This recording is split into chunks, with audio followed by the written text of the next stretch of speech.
ਵਾਹਿਗੁਰੂ ਜੀ ਕਾ ਖਾਲਸਾ ਵਾਹਿਗੁਰੂ ਜੀ ਕੀ ਫਤਿਹ। ਗੁਰੂ ਪਿਆਰੀ ਗੁਰੂ ਸਵਾਰੀ ਪਰਮ ਸਤਿਕਾਰਯੋਗ ਸਾਧ ਸੰਗਤ ਜੀਓ, ਅੱਜ ਦਾਸ ਭਾਈ ਸਰਬਣ ਸਿੰਘ ਜੀ ਲੰਬੜਦਾਰ ਫਾਲੇਵਾਲ ਵਾਲੇ, ਉਹਨਾਂ ਦੇ ਜੀਵਨ ਦਰਸ਼ਨ ਦੇ ਬਰਤਾਨ ਦੇ ਵਿੱਚੋਂ ਕਿਵੇਂ ਇੱਕ ਵਾਰ ਉਹਨਾਂ ਨੂੰ ਦਸ਼ਮੇਸ਼ ਪਿਤਾ ਜੀ ਨੇ ਦਰਸ਼ਨ ਦਿੱਤੇ, ਇਸ ਘਟਨਾ ਦਾ ਜ਼ਿਕਰ ਦਾਸ ਆਪ ਸਾਰੀਆਂ ਸੰਗਤਾਂ ਨਾਲ ਸਾਂਝਾ ਕਰਦਾ ਹੈਗਾ। ਦੇਖੋ, ਜਿਹੜੇ ਭਾਈ ਸਰਬਣ ਸਿੰਘ ਲੰਬੜਦਾਰ ਸੀ ਹੈ ਨਾ, ਉਹਨਾਂ ਟਾਈਮਾਂ ਦੇ ਵਿੱਚ ਇਹ ਆਲੇ ਦੁਆਲੇ ਦੇ ਜਿਹੜੇ ਪਿੰਡ ਸੀਗੇ ਉਹਨਾਂ ਦੇ ਵਿੱਚੋਂ ਢਾਲ ਇਕੱਠੀ ਕਰਦੇ ਹੁੰਦੇ ਸੀਗੇ, ਪੈਸੇ ਦੀ ਅਗਰਾਈ ਕਰਦੇ ਹੁੰਦੇ ਸੀ ਅਤੇ ਸਰਕਾਰੀ ਖਜ਼ਾਨੇ ਦੇ ਵਿੱਚ ਜਮ੍ਹਾਂ ਕਰਾਉਂਦੇ ਹੁੰਦੇ ਸੀ। ਪਰ ਆਪ ਨਾਮ ਦੇ ਵਿੱਚ ਇੰਨੇ ਗੂੜੇ ਰੱਤੇ ਹੁੰਦੇ ਸੀ ਹੈ ਨਾ, ਬਿਲਕੁਲ ਬੇਪਰਵਾਹ ਰਹਿੰਦੇ ਹੁੰਦੇ ਸੀ। ਉਹਨਾਂ ਨੂੰ ਕਿਸੇ ਤਰ੍ਹਾਂ ਦੀ ਕੋਈ ਪਰਵਾਹ ਨਹੀਂ ਸੀ। ਹਰ ਟਾਈਮ ਹਰ ਮੌਕੇ ਆਪਣਾ ਧਿਆਨ ਗੁਰ ਸ਼ਬਦ ਦੇ ਵਿੱਚ ਜੋੜ ਕੇ ਰੱਖਦੇ ਰਹਿੰਦੇ ਸੀ ਔਰ ਜਾਂਦੇ ਜਾਂਦੇ ਸ਼ਬਦ ਨੂੰ ਬੜੇ ਪਿਆਰ ਦੇ ਨਾਲ ਕਈ ਵਾਰੀ ਉੱਚੀ ਉੱਚੀ ਸੁਰ ਦੇ ਵਿੱਚ ਪੜ੍ਹਦੇ ਹੁੰਦੇ ਸੀ। ਉਹਨਾਂ ਦੀ ਆਤਮ ਅਵਸਥਾ ਜਿਹੜੀ ਇੰਨੀ ਉੱਚੀ ਹੋ ਗਈ ਸੀਗੀ ਕਿ ਉਹਨਾਂ ਦੀ ਜਿਹੜੀ ਸੁਰਤ ਸੀ ਬੜੀ ਛੇਤੀ ਦੇ ਨਾਲ 10ਵੇਂ ਦੁਆਰ ਜਿਹੜੀ ਉਹ ਚਲੀ ਜਾਂਦੀ ਸੀਗੀ। ਅਤੇ ਜਦੋਂ 10ਵੇਂ ਦੁਆਰ ਸੁਰਤ ਪਹੁੰਚਦੀ ਸੀ, ਉਹਨਾਂ ਨੂੰ ਪਤਾ ਨਹੀਂ ਸੀ ਲੱਗਦਾ ਕਿ ਉਸ ਟਾਈਮ ਸੰਸਾਰ ਦੇ ਵਿੱਚ ਕੀ ਹੋ ਰਿਹਾ। ਜਿਉਂ ਕਹਿ ਲਓ ਕਿ ਸੰਸਾਰ ਦੇ ਨਾਲ ਉਹਨਾਂ ਦਾ ਨਾਤਾ ਬਿਲਕੁਲ ਟੁੱਟ ਜਾਂਦਾ ਸੀਗਾ। ਅਤੇ ਭਾਈ ਸਰਬਣ ਸਿੰਘ ਜੀ ਫਿਰ ਜਿੱਥੇ ਬੈਠੇ ਹੁੰਦੇ ਸੀ ਉੱਥੇ ਕਈ ਘੰਟੇ ਸਮਾਧੀਆਂ ਵਿੱਚ ਬੈਠੇ ਰਹਿੰਦੇ ਸੀ। ਜਿੱਥੇ ਲੰਮੇ ਪਏ ਹੁੰਦੇ ਸੀ ਉੱਥੇ ਲੰਮੇ ਪੈ ਰਹਿੰਦੇ ਸੀ ਅਤੇ ਕਈ ਵਾਰ ਜਿੱਥੇ ਖੜ੍ਹੇ ਹੁੰਦੇ ਸੀ ਉੱਥੇ ਖੜਿਆਂ ਦੀ ਵੀ ਸਮਾਧੀ ਲੱਗ ਜਾਂਦੀ ਸੀ। ਐਸੀ ਅਵਸਥਾ ਸੀ ਭਾਈ ਸਰਬਣ ਸਿੰਘ ਜੀ ਲੰਬੜਦਾਰ ਜੀ। ਸੋ ਇਸ ਕਰਕੇ ਜਿਹੜੇ ਫਾਲੇਵਾਲ ਦੇ ਲੋਕੀ ਸੀਗੇ ਨਾ, ਉਹਨਾਂ ਟਾਈਮਾਂ ਦੇ ਵਿੱਚ ਭਾਈ ਸਰਬਣ ਸਿੰਘ ਦੀ ਇਸ ਅਵਸਥਾ ਤੋਂ ਕਈ ਚੰਗੀ ਤਰ੍ਹਾਂ ਜਾਣੂ ਸੀ। ਪਰ ਕਈ ਇਹ ਸਮਝਦੇ ਹੁੰਦੇ ਸੀ ਵੀ ਭਾਈ ਸਰਬਣ ਸਿੰਘ ਹੁਣਾਂ ਨੂੰ ਕੋਈ ਬਿਮਾਰੀ ਹੈਗੀ ਆ, ਜਾਂ ਤਾਂ ਕੋਈ ਮਿਰਗੀ ਦੀ ਬਿਮਾਰੀ ਹੈ, ਕਿਉਂ ਕਈ ਵਾਰ ਪਿਆਂ ਦੇ ਸਾਹ ਵੀ ਨਹੀਂ ਸੀ ਆਉਂਦੇ ਹੁੰਦੇ। ਪਰ ਉਹ ਇਹ ਨਹੀਂ ਸੀ ਜਾਣਦੇ ਕਿ ਇਹ ਸਾਰਾ ਕੁਛ ਭਜਨ ਦੀ ਅਵਸਥਾ ਦੇ ਵਿੱਚ ਆ। ਇੱਕ ਵਾਰ ਦੱਸਦੇ ਆ ਕਿ ਜਦੋਂ ਹੁਣ ਭਾਈ ਸਰਬਣ ਸਿੰਘ ਹੁਣਾਂ ਨੇ ਢਾਲ ਇਕੱਠੀ ਕੀਤੀ ਸਰਕਾਰੀ ਖਜ਼ਾਨੇ ਵਿੱਚ ਲੁਧਿਆਣੇ ਜਮ੍ਹਾਂ ਕਰਾਉਣੀ ਸੀ ਉਹਨਾਂ ਟਾਈਮਾਂ ਦੇ ਵਿੱਚ, ਅਤੇ ਉਹ ਜਿਹੜੀ 500 ਰੁਪਏ ਦੀ ਢਾਲ ਸੀ ਉਹ ਚੋਰੀ ਹੋ ਗਈ। ਜਦ 500 ਰੁਪਏ ਦੀ ਢਾਲ ਚੋਰੀ ਹੋ ਗਈ ਤਾਂ ਸੋ ਉਹਨਾਂ ਟਾਈਮਾਂ ਦੇ ਵਿੱਚ 500 ਰੁਪਈਆ ਬਹੁਤ ਵੱਡੀ ਰਕਮ ਹੁੰਦੀ ਸੀ, ਜਦ ਕਿ ਟੀਚਰ ਦੀ ਤਨਖਾਹ ਜਿਹੜੀ ਸੀ 5 ਜਾਂ 10 ਰੁਪਈਆ ਮਹੀਨਾ ਬੜੀ ਮੁਸ਼ਕਿਲ ਨਾਲ ਮਿਲਦੀ ਸੀ। ਸੋ ਫਿਰ ਭਾਈ ਸਰਬਣ ਸਿੰਘ ਜੀ ਫਿਰ ਬਾਬਾ ਰਣਧੀਰ ਸਿੰਘ ਜੀ ਦੇ ਪਾਸ ਨਰੰਗਾਬਾਦ ਪਹੁੰਚੇ। ਜਦ ਉੱਥੇ ਪਹੁੰਚੇ, ਉੱਥੇ ਜਾ ਕੇ ਭਾਈ ਸਰਬਣ ਸਿੰਘ ਨੇ ਇਹ ਚੋਰੀ ਕੀਤੀ ਹੋਈ ਢਾਲ ਦੀ ਜਿਹੜੀ ਖਬਰ ਸੀਗੀ ਭਾਈ ਰਣਧੀਰ ਸਿੰਘ ਉਹਨਾਂ ਨੂੰ ਦੱਸੀ ਕਿ ਕਿਵੇਂ ਉਹਨਾਂ ਦੀ ਜਿਹੜੀ 500 ਰੁਪਏ ਦੀ ਢਾਲ ਸੀ ਉਹ ਚੋਰੀ ਹੋ ਗਈ ਜਾਂ ਕੋਈ ਚੋਰ ਚੱਕ ਕੇ ਲੈ ਗਏ। ਜਦ ਇਹ ਗੱਲ ਹੋਈ ਤਾਂ ਬਾਬਾ ਰਣਧੀਰ ਸਿੰਘ ਜਦੋਂ ਸੁਣਿਆ ਤੇ ਬਾਬਾ ਰਣਧੀਰ ਸਿੰਘ ਜੀ ਦੇ ਮੁਖ ਤੋਂ ਸੁਧਾਰਨੇ ਬੋਲ ਨਿਕਲੇ। ਕਹਿੰਦੇ ਵੀ ਚਲੋ ਕੋਈ ਗੱਲ ਨਹੀਂ, ਗੁਰੂ ਰਾਖਾ ਹੈ। ਬਸ ਜਦੋਂ ਕੋਈ ਗੱਲ ਨਹੀਂ ਗੁਰੂ ਰਾਖਾ ਦੇ ਬੋਲ ਭਾਈ ਸਰਬਣ ਸਿੰਘ ਦੇ ਕੰਨਾਂ ਵਿੱਚ ਪਏ, ਬਸ ਫਿਰ ਤਾਂ ਭਾਈ ਸਰਬਣ ਸਿੰਘ ਦੀ ਖੁਸ਼ੀ ਦੀ ਕੋਈ ਹੱਦ ਹੀ ਨਾ ਰਹੀ। ਤਾਂ ਭਾਈ ਸਰਬਣ ਸਿੰਘ ਖੁਸ਼ੀ ਦੇ ਵਿੱਚ ਕੱਛਾ ਵਜਾਉਂਦੇ ਹੋਏ ਇਹ ਆਪਣੇ ਪਿੰਡ ਫਾਲੇਵਾਲ ਨੂੰ ਤੁਰ ਪਏ। ਜਦ ਫਾਲੇਵਾਲ ਨੂੰ ਜਾ ਰਹੇ ਸੀ, ਰਸਤੇ ਦੇ ਵਿੱਚ ਗੁਜਰਾਂਵਾਲ ਇੱਕ ਢਾਲ ਪੈਂਦੀ ਸੀਗੀ। ਜਦ ਭਾਈ ਸਾਹਿਬ ਉੱਥੇ ਪਹੁੰਚੇ ਅਤੇ ਉੱਥੇ 500 ਰੁਪਏ ਮੋਹਰਾਂ ਦੀ ਥੈਲੀ ਜਿਹੜੀ ਸੀ ਭਾਈ ਸਰਬਣ ਸਿੰਘ ਉਹਨਾਂ ਨੂੰ ਪ੍ਰਾਪਤ ਹੋ ਗਈ। ਜਦ ਪ੍ਰਾਪਤ ਹੋਈ, ਉਸ ਤੋਂ ਬਾਅਦ ਜਿਹੜਾ ਚੋਰਾਂ ਨੇ ਇਹ ਢਾਲ ਚੋਰੀ ਕੀਤੀ ਸੀ ਉਹ ਚੋਰ ਵੀ ਪੁਲਿਸ ਨੇ ਪਕੜੇ। ਤਾਂ ਪੁਲਿਸ ਜਿਹੜੀ ਸੀ ਇਹਨਾਂ ਚੋਰਾਂ ਨੂੰ ਲੈ ਕੇ ਭਾਈ ਸਰਬਣ ਸਿੰਘ ਦੇ ਪਾਸ ਪਹੁੰਚੀ ਅਤੇ ਇਹਨਾਂ ਨੂੰ ਆਖਿਆ ਕਿ ਇਹਨਾਂ ਚੋਰਾਂ ਨੇ ਮੰਨਿਆ ਕਿ ਅਸੀਂ ਆਪਣੀ ਆਪ ਦੀ ਜਿਹੜੀ ਲੰਬੜਦਾਰੀ ਦੀ ਢਾਲ ਆ ਚੋਰੀ ਕੀਤੀ ਆ, ਅਤੇ ਇਸ ਕਰਕੇ ਪੁਲਿਸ ਵਾਲੇ ਕਹਿਣ ਲੱਗੇ ਕਿ ਤੁਸੀਂ ਆਪ ਹੀ ਦੱਸੋ ਕਿ ਇਹਨਾਂ ਚੋਰਾਂ ਨੂੰ ਕੀ ਸਜ਼ਾ ਦੇਈਏ। ਪਰ ਦੇਖੋ, ਇੱਧਰ ਭਾਈ ਸਰਬਣ ਸਿੰਘ ਹੁਣਾਂ ਦੀ ਦਰਿਆ ਦਿਲੀ, ਜਿਵੇਂ ਕਹਿ ਲਓ ਕਿ ਇੱਕ ਬ੍ਰਹਮ ਗਿਆਨੀ ਦੀ ਨਜ਼ਰ ਦੇ ਵਿੱਚ ਭਾਈ ਸਰਬਣ ਸਿੰਘ ਨੂੰ ਚੋਰ ਅਤੇ ਸਾਧ ਇੱਕ ਬਰਾਬਰ ਸੀ। ਪਰ ਭਾਈ ਸਰਬਣ ਸਿੰਘ ਨੇ ਪੁਲਿਸ ਵਾਲਿਆਂ ਨੂੰ ਕਹਿ ਦਿੱਤਾ ਵੀ ਚਲੋ ਇਹਨਾਂ ਨੂੰ ਕੋਈ ਕਸੂਰ ਨਹੀਂ ਆ। ਅਤੇ ਦੂਸਰੀ ਗੱਲ ਇਹ ਵੀ ਕਹਿਤੀ ਆ ਚੋਰਾਂ ਨੂੰ ਕਿ ਅਗਰ ਤੁਹਾਨੂੰ ਪੈਸੇ ਦੀ ਲੋੜ ਹੈ ਤਾਂ ਤੁਸੀਂ ਹੋਰ ਲੈ ਜਾਓ, ਇਹ ਵੀ ਬੇਸ਼ੱਕ ਤੁਸੀਂ ਲੈ ਜਾਓ ਅਤੇ ਸਾਨੂੰ ਗੁਰੂ ਹੋਰ ਬਖਸ਼ ਦੇਊਗਾ। ਜਦ ਇਹ ਆਤਿਕ ਬਚਨ ਭਾਈ ਸਰਬਣ ਸਿੰਘ ਹੁਣਾਂ ਨੇ ਚੋਰਾਂ ਨੂੰ ਮੁਖਾਬਤ ਹੋ ਕੇ ਕਹੇ ਸੀਗੇ ਅਤੇ ਚੋਰਾਂ ਦੇ ਮਨ ਦਰਵੇ ਗਏ ਸੀ। ਉਸ ਤੋਂ ਬਾਅਦ ਇਹਨਾਂ ਚੋਰਾਂ ਨੇ ਚੋਰੀ ਛੱਡਣ ਦਾ ਪੂਰਾ ਸੰਕਲਪ ਕਰ ਲਿਆ ਸੀਗਾ ਕਿ ਅੱਜ ਤੋਂ ਬਾਅਦ ਅਸੀਂ ਚੋਰੀ ਛੱਡੀ ਆ। ਮੁੜ ਕੇ ਇਹ ਜਿਹੜੇ ਚੋਰ ਸੀਗੇ ਇਹ ਅੰਮ੍ਰਿਤ ਛਕ ਕੇ ਭਾਈ ਰਣਧੀਰ ਸਿੰਘ ਹੁਣਾਂ ਤੋਂ ਗੁਰੂ ਦੇ ਸਿੱਖ ਬਣੇ। ਐਸਾ ਪ੍ਰਭਾਵ ਸੀ ਭਾਈ ਸਰਬਣ ਸਿੰਘ ਹੋਣਾ ਦਾ। ਸੋ ਇੱਕ ਵਾਰ ਦੱਸਦੇ ਆ ਕਿ ਜਦੋਂ ਭਾਈ ਸਰਬਣ ਸਿੰਘ ਜਿਹੜੇ ਸੀਗੇ ਜਦ ਭਜਨ ਸਿਮਰਨ ਦੇ ਵਿੱਚ ਇੰਨੇ ਲੀਨ ਰਹਿੰਦੇ ਸੀ, ਕਦੀ ਅੱਕਦੇ ਨਹੀਂ ਸੀ, ਥੱਕਦੇ ਨਹੀਂ ਸੀ। ਅਗਰ ਕੀਰਤਨ ਦੇ ਵਿੱਚ ਢੋਲਕੀ ਵਜਾਉਂਦੇ ਸੀ ਤਾਂ ਫਿਰ ਢੋਲਕੀ ਵਜਾਈ ਜਾਂਦੇ ਸੀ। ਜੇ ਕੀਰਤਨ ਕਰਦੇ ਹੁੰਦੇ ਸੀ, ਕੀਰਤਨ ਹੀ ਕਰਦੇ ਰਹਿੰਦੇ ਸੀ। ਔਰ ਇੱਥੋਂ ਤੱਕ ਭਾਈ ਸਰਬਣ ਸਿੰਘ ਫਾਲੇਵਾਲਿਆਂ ਦੇ ਬਰਾਬਰ ਦਾ ਵੀ ਕੋਈ ਗ੍ਰੰਥੀ ਜਿਹੜਾ ਸੀਗਾ ਉਹ ਉਹਨਾਂ ਟਾਈਮਾਂ ਦੇ ਵਿੱਚ ਗ੍ਰੰਥੀ ਦੀ ਸੇਵਾ ਨਹੀਂ ਸੀ ਕਰ ਸਕਦਾ।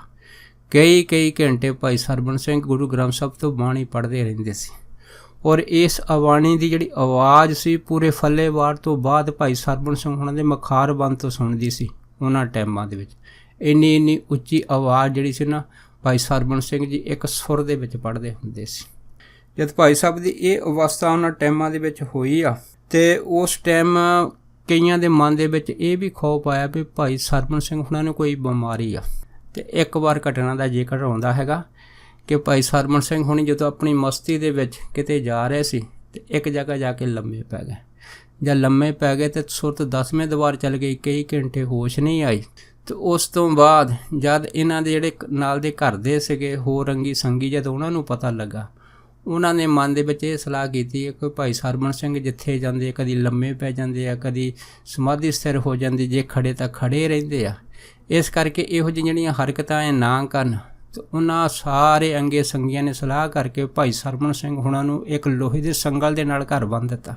ਜਦ ਇਹ ਜਿਹੜਾ ਸੰਗਲ ਸੀਗਾ ਭਾਈ ਸਰਵਣ ਸਿੰਘ ਨੂੰ ਕਿਸੇ ਦਰੱਖਤ ਦੇ ਨਾਲ ਬੰਨ੍ਹ ਕੇ ਪੂਰੀ ਤਰ੍ਹਾਂ ਨੂੜ ਦਿੱਤਾ ਹੈ ਨਾ, ਤਾਂ ਉਹਨਾਂ ਟਾਈਮਾਂ ਦੇ ਵਿੱਚ ਭਾਈ ਸਰਵਣ ਸਿੰਘ ਹੁਣਾਂ ਨੂੰ 106 ਬੁਖਾਰ ਸੀਗਾ। ਅਤੇ ਉਹ ਜਿਹੜਾ ਮੌਸਮ ਸੀ, ਮੌਸਮ ਵੀ ਸਰਦੀਆਂ ਦਾ ਸੀਗਾ, ਪਰ ਹੁਣ ਘਰ ਦੇ ਅਣਜਾਣ ਸੀਗੇ, ਕਿਉਂਕਿ ਜਿਹੜੇ ਭੌਤਿਕਵਾਦੀ ਅੱਖਾਂ ਹੋਣ ਉਹ ਰੂਹਾਨੀਅਤ ਦੀ ਦੁਨੀਆ ਨੂੰ ਪਛਾਣ ਨਹੀਂ ਸਕਦੀਆਂ। ਪਰ ਇੱਧਰ ਦੇਖੋ ਭਾਈ ਸਰਵਣ ਸਿੰਘ ਹੁਣਾਂ ਦਾ ਕਲਗੀ ਧਰਮ ਦੇ ਪ੍ਰਤੀ ਪ੍ਰੇਮ, ਇੰਨਾ ਪ੍ਰੇਮ ਕਿ ਭਾਈ ਸਰਵਣ ਸਿੰਘ ਜਿਹੜੇ ਸੀਗੇ ਉਹ ਉਹਨਾਂ ਸੰਗਲਾਂ ਵਿੱਚ ਬੰਨੇ ਹੋਏ ਕਈ ਚਿਰ ਆਪਣੀ ਮਦਰ ਬਾਣੀ ਦੇ ਵਿੱਚ ਪਾਠ ਕਰਦੇ ਰਹੇ। ਜਦ ਪਾਠ ਕਰਦੇ ਰਹੇ ਫਿਰ ਦੱਸਦੇ ਆ ਜਦ ਰਾਤ ਦਾ ਸਮਾਂ ਹੋਇਆ ਅਤੇ ਭਾਈ ਸਰਵਣ ਸਿੰਘ ਦੇ ਮਨ ਦੀ ਜਿਹੜੀ ਵਿਰਾਗ ਦਸ਼ਾ ਸੀ ਇੰਨੀ ਉੱਚੀ ਹੋਈ ਆ ਕਿ ਭਾਈ ਸਰਵਣ ਸਿੰਘ ਨੇ ਉਸ ਟਾਈਮ ਜਾਣੀ ਸ਼ਬਦ ਪੜ੍ਹਿਆ ਕਲਗੀ ਧਰਮ ਮਹਾਰਾਜ ਦੇ ਵਿਰਾਗ ਦੇ ਵਿੱਚ।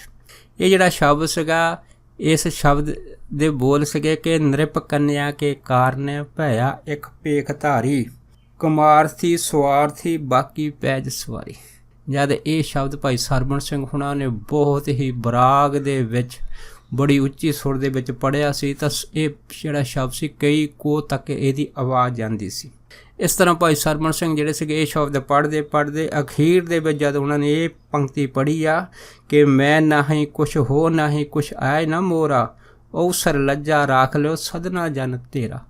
ਜਦ ਇਹ ਪੰਕਤੀ ਪੜ੍ਹੀ ਸੀ, ਦੱਸਦੇ ਆ ਇਸ ਵਿਰਾਗਮਈ ਪੰਕਤੀ ਦੀ ਜਿਹੜੀ ਧੁਨ ਸੀਗੀ ਉਹ ਸੱਚਖੰਡ ਵਿੱਚ ਦਸ਼ਮੇਸ਼ ਪਿਤਾ ਤੱਕ ਵੀ ਪਹੁੰਚ ਗਈ।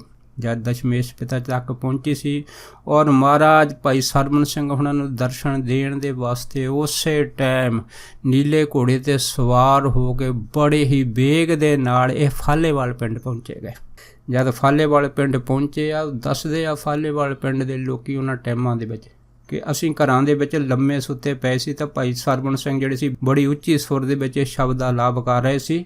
ਅਤੇ ਜਿਹੜੇ ਕੋਠੇ ਸੀਗੇ ਹੈ ਨਾ ਫਾਲੇਵਾਲ ਦੇ ਪਿੰਡ ਦੇ ਕੋਠੇ, ਉਹਨਾਂ ਕੋਠਿਆਂ ਉੱਤੇ ਘੋੜਿਆਂ ਦੀਆਂ ਟਾਪਾਂ ਦੀਆਂ ਆਵਾਜ਼ਾਂ ਜਿਹੜੀਆਂ ਸੀਗੀਆਂ ਬੜੇ ਜ਼ੋਰ ਨਾਲ ਸੁਣਾਈ ਦਿੱਤੀਆਂ, ਔਰ ਸਾਰੇ ਪਿੰਡ ਦੇ ਉੱਤੋਂ ਦੀ ਜਿਹੜੀਆਂ ਟਾਪਾਂ ਦੀਆਂ ਆਵਾਜ਼ਾਂ ਸੁਣਾਈ ਦਿੱਤੀਆਂ। ਅਤੇ ਜਦ ਇਹ ਜਿਹੜੇ ਘੋੜੇ ਸੀਗੇ ਜਿੱਥੇ ਭਾਈ ਸਰਵਣ ਸਿੰਘ ਬੰਨੇ ਸੀ, ਜਦ ਉੱਥੇ ਪਹੁੰਚੇ ਆ ਅਤੇ ਦੱਸਦੇ ਆ ਕਿ ਜਿਹੜਾ 106 ਬੁਖਾਰ ਭਾਈ ਸਾਹਿਬ ਨੂੰ ਸੀਗਾ ਉਹਦਾ ਤਾਂ ਪਤਾ ਹੀ ਨਹੀਂ ਲੱਗਾ ਕਿ ਕਿੱਧਰ ਗਿਆ। ਬਾਕੀ ਜਿਹਨਾਂ ਸੰਗਲਾਂ ਦੇ ਨਾਲ ਭਾਈ ਸਰਵਣ ਸਿੰਘ ਨੂੰ ਬੰਨ੍ਹ ਕੇ ਨੂੜਿਆ ਸੀ, ਉਹ ਸੰਗਲ ਵੀ ਆਪਣੇ ਆਪ ਟੁੱਟ ਕੇ ਸਭ ਕੁਝ ਖੁੱਲ੍ਹ ਗਿਆ। ਔਰ ਇੱਕ ਵਿਲੱਖਣ ਦਰਸ਼ਨ ਭਾਈ ਸਰਵਣ ਸਿੰਘ ਨੇ ਦਸ਼ਮੇਸ਼ ਪਿਤਾ ਦੇ ਉਹਨਾਂ ਟਾਈਮਾਂ ਦੇ ਵਿੱਚ ਕੀਤੇ ਆ। ਔਰ ਜਦ ਇਹ ਦਰਸ਼ਨ ਹੋਏ ਸੀ, ਬਸ ਫਿਰ ਤਾਂ ਕੀ ਸੀ, ਜਿਵੇਂ ਇਉਂ ਕਹਿ ਲਓ ਕਿ ਦਰਸ਼ਨ ਦੇਖਤ ਹੀ ਸੁਧ ਕੀ ਨਾ ਸੁਧ ਰਹੀ, ਬੁੱਧ ਕੀ ਨਾ ਬੁੱਧ ਰਹੀ, ਮਤ ਮੇ ਨਾ ਮਤ ਹੈ। ਭਾਈ ਸਰਵਣ ਸਿੰਘ ਆਨੰਦ ਹੀ ਆਨੰਦ ਦੇ ਸਾਗਰ ਦੇ ਵਿੱਚ ਗੁਆਚ ਗਏ ਸੀ। ਜਦ ਇਸ ਤਰ੍ਹਾਂ ਦੇ ਅਦਭੁਤ ਦਰਸ਼ਨ ਦਸ਼ਮੇਸ਼ ਪਿਤਾ ਜੀ ਨੇ ਭਾਈ ਸਰਵਣ ਸਿੰਘ ਉਹਨਾਂ ਦੇ ਪ੍ਰੇਮ ਵਿਰਾਗ ਦੇ ਵਿੱਚ ਦਿੱਤੇ ਸੀ, ਤਾਂ ਉਹਨਾਂ ਟਾਈਮਾਂ ਦੇ ਵਿੱਚ ਇੱਕ ਨਾ ਹਰਨਾਮਦਾਸ ਪੰਡਿਤ ਸੀ ਭਾਈ ਫਾਲੇਵਾਲ ਜੀ ਦੇ। ਇਹ ਵੀ ਜਿਹੜੇ ਪੰਡਿਤ ਸੀ ਬੜੇ ਵਿਰਾਗੀ ਸੀਗੇ। ਇਹਨਾਂ ਨੇ ਆਪ ਵੀ ਜਿਹੜਾ ਦੱਸਿਆ ਸੀਗਾ ਕਿ ਜਦੋਂ ਨੀਲੇ 'ਤੇ ਸਵਾਰ ਸ਼ਾਹ ਸਵਾਰ ਧੰਨ ਦਸ਼ਮੇਸ਼ ਪਿਤਾ ਮਾਰੇ ਕਹਿੰਦੇ ਨੀਲੇ ਘੋੜੇ 'ਤੇ ਸਵਾਰ ਹੋ ਕੇ ਆਕਾਸ਼ ਮਾਰਗ ਥਾਣੀ ਭਾਈ ਸਰਵਣ ਸਿੰਘ ਉਹਨਾਂ ਦੇ ਪਾਸ ਜਾ ਰਹੇ ਸੀ। ਇਹ ਪ੍ਰਤੱਖ ਦਰਸ਼ਨ ਹਰਨਾਮ ਸਿੰਘ ਪੰਡਿਤ ਵਿਰਾਗੀ ਨੇ ਵੀ ਜਿਹੜੀਆਂ ਸੀ ਉਹ ਆਪਣੀਆਂ ਅੱਖਾਂ ਦੇ ਨਾਲ ਕੀਤੇ ਸੀ। ਔਰ ਉਸ ਤੋਂ ਬਾਅਦ ਇਹ ਘਟਨਾ ਦਾ ਜਿਹੜਾ ਜ਼ਿਕਰ ਸੀਗਾ ਉਹਨਾਂ ਟਾਈਮਾਂ ਦੇ ਵਿੱਚ ਇਸ ਫਾਲੇਵਾਲ ਪਿੰਡ ਦੇ ਜਿਹੜੇ ਮਾਸਟਰ ਭਾਈ ਧਰਮ ਸਿੰਘ ਸੀਗੇ, ਉਹਨਾਂ ਨੇ ਫਿਰ ਨਾ ਭਾਈ ਰਣਧੀਰ ਸਿੰਘ ਹੁਣਾਂ ਨਾਲ ਸਾਂਝਾ ਕੀਤਾ ਸੀਗਾ। ਜਦ ਇਹਨਾਂ ਦਰਸ਼ਨਾਂ ਦਾ ਜਿਹੜਾ ਬਿਰਤਾਂਤ ਸੀ ਮਾਸਟਰ ਧਰਮ ਸਿੰਘ ਹੁਣਾਂ ਨੇ ਭਾਈ ਰਣਧੀਰ ਸਿੰਘ ਹੁਣਾਂ ਸਾਂਝਾ ਕੀਤਾ ਸੀ, ਤਾਂ ਭਾਈ ਰਣਧੀਰ ਸਿੰਘ ਹੁਣਾਂ ਦਾ ਜਦ ਇਹ ਸਾਰੀ ਘਟਨਾਕ੍ਰਮ ਨੂੰ ਸੁਣ ਕੇ ਮਨ ਇੱਕ ਐਸੇ ਵਿਰਾਗ ਦੇ ਵਿੱਚ ਚਲਾ ਗਿਆ ਸੀਗਾ ਕਿ ਭਾਈ ਰਣਧੀਰ ਸਿੰਘ ਹੁਣਾਂ ਦੀਆਂ ਅੱਖਾਂ ਦੇ ਨੇਤਰਾਂ ਦੇ ਵਿੱਚੋਂ ਵੀ ਜਲ ਵਹਿ ਤੁਰਿਆ ਸੀ। ਤੇ ਭਾਈ ਸਾਹਿਬ ਭਾਈ ਰਣਧੀਰ ਸਿੰਘ ਹੋਣੀ ਬਹੁਤ ਸਮਾਂ ਚੁੱਪ ਰਹੇ ਸੀ। ਉਸ ਤੋਂ ਬਾਅਦ ਫਿਰ ਭਾਈ ਸਾਹਿਬ ਭਾਈ ਰਣਧੀਰ ਉਹਨਾਂ ਨੇ ਇਸ ਘਟਨਾ ਨੂੰ ਫਿਰ ਆਪਣੀ ਕਲਮ ਦੇ ਨਾਲ ਖੁਦ ਲਿਖਿਆ ਸੀਗਾ। ਸੋ ਇਹੋ ਜਿਹੇ ਸੀਗੇ ਭਾਈ ਸਾਹਿਬ ਭਾਈ ਸਰਬਣ ਸਿੰਘ ਜੀ ਲੰਬੜਦਾਰ, ਜਿਨ੍ਹਾਂ ਦੇ ਅੰਦਰ ਵੈਰਾਗ, ਪ੍ਰੇਮ, ਪਿਆਰ, ਭਾਵ ਕੀ ਹੈ ਜਿੰਨੇ ਵੀ ਗੁਣ ਮਹਾਂਪੁਰਖਾਂ ਬ੍ਰਹਮ ਗਿਆਨੀਆਂ ਦੇ ਵਿੱਚ ਹੁੰਦੇ ਆ, ਇਹੋ ਜਿਹੇ ਗੁਣ ਪ੍ਰਤੱਖ ਪਾਸਦੇ ਹੁੰਦੇ ਸੀ। ਐਸੀ ਉੱਚੀ ਆਤਮਿਕ ਅਵਸਥਾ ਦੇ ਜਿਹੜੇ ਮਾਲਕ ਸੀਗੇ ਉਹਨਾਂ ਟਾਈਮਾਂ ਦੇ ਵਿੱਚ ਭਾਈ ਸਾਹਿਬ ਭਾਈ ਸਰਬਣ ਸਿੰਘ ਜੀ ਲੰਬੜਦਾਰ ਹੋਏ ਆ। ਸੋ ਦਾਸ ਇੰਨੇ ਹੀ ਬਚਨ ਉਹਨਾਂ ਦੇ ਆਪ ਸਾਰੀਆਂ ਸੰਗਤਾਂ ਦੇ ਨਾਲ ਸਾਂਝਾ ਕਰਦਾ ਹੋਇਆ ਖਿਮਾ ਦਾ ਜਾਚਕ ਵਾ ਜੀ। ਹੋਈਆਂ ਬੇਅੰਤ ਭੁੱਲਾਂ ਚੁੱਕਾਂ ਦੀ ਖਿਮਾ ਬਖਸ਼ਣੀ, ਸੋ ਫਤਿਹ ਬੁਲਾਓ। ਵਾਹਿਗੁਰੂ ਜੀ ਕਾ ਖਾਲਸਾ, ਵਾਹਿਗੁਰੂ ਜੀ ਕੀ ਫਤਿਹ।